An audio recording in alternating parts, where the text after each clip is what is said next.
au 16 octobre 2016, la Fête de la Science a soufflé sa 25e bougie.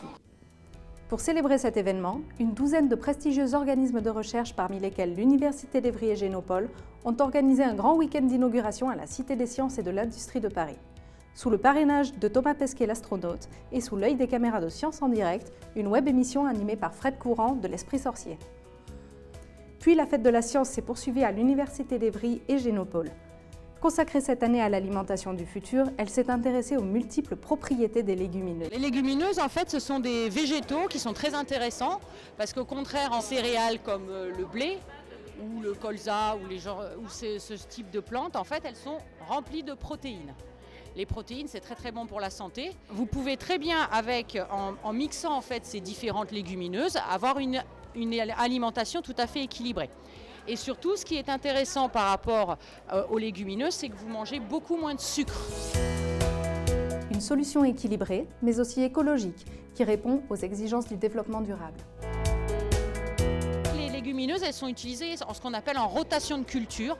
C'est-à-dire qu'une année, vous allez mettre des légumineuses qui vont vous capter tout l'azote, qui vont le garder dans le sol, et l'année d'après, vous allez mettre d'autres plantes. Et on s'est aperçu qu'en faisant ça, les rendements en fait, des plantes, après les légumineuses, l'année d'après, étaient augmentés.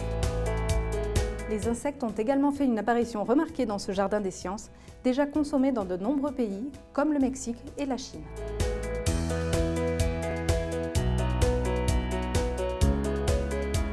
Enfin, le chimiste Raphaël Aumont, pape de la cuisine moléculaire et diplômé de l'Université d'Évry, a présenté un atelier interactif.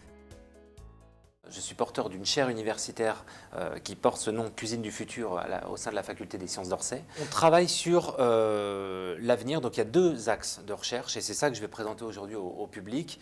Il y a une partie émotion, plaisir, bien-être, cuisine innovante, mais plus respectueuse de l'environnement. On va faire une confiture sans sucre avec les déchets entre guillemets d'une orange dans la peau. Il y a des choses merveilleuses, il y a des gélifiants. Il y a aussi des huiles essentielles, donc ne plus jeter les peaux. Donc on va apprendre tout ça. On va faire aussi des plus basses calories. On va faire une mousse au chocolat sans œufs, sans sucre, sans rien, juste du chocolat et de l'eau. Mais un peu de technique. Alors la technique, c'est simplement la bonne utilisation d'un siphon. Donc voilà, il y a une première partie qui est la cuisine de demain.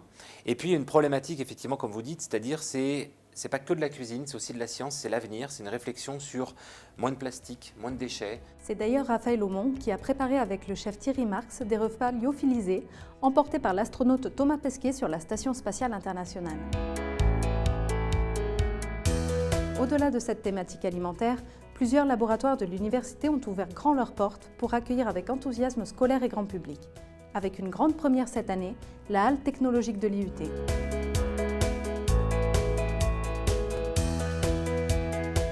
En stand, en passant par les animations, le public a été conquis. À commencer par les enfants de l'atelier des lutins des sciences qui ont pu faire des expériences incroyables autour du sable.